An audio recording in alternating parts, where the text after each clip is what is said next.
பார்த்தீங்கன்னா வெள்ளிக்கிழமை எல்லாமே ரெடி ஆயிடுச்சு நம்மளுடைய இன்பம் உணவக கிச்சனில். இது பார்த்தீங்கன்னா ஒரு இட்லி சட்டியில் தான் நாங்கள் இன்னும் விறகு அடுப்பில் தான் இட்லி சுடுறோம். ஒரு ஈடுக்கு ஒரு சட்டிக்கு வந்து பார்த்தீங்கன்னா 120 இட்லி வந்துருச்சு. இட்லி நல்லா ஆவி வந்துச்சு. இப்போ இட்லி எடுத்து போன பாருங்க. வாவ், சூப்பராக மல்லிகைப்பூ மாதிரி நல்லா அருமையாக வந்துருக்கு பாருங்க. நாங்கள் துணியில் தான் நான் இட்லி சுடுறோம்.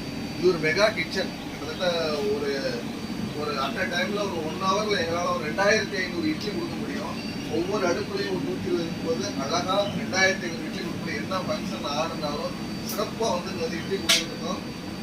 யாருக்கு தேவையானாலும் இன்பம் கேட்டரிங் வந்து தொடர்பு கொள்ளுங்க. எவ்வளவு இட்லினாலும் மல்லிகைப்பூ மாதிரி அருமையாக இருக்கும், சூப்பராக இருக்கும். அன்னபூர்ணி தாயார் கொடான கூடி நன்றி. சிறப்பு இட்லி, இன்பம் இட்லி ரொம்ப சிறப்பு. எப்பவுமே அது மாலை நேர இட்லி, காலை நேர இட்லி.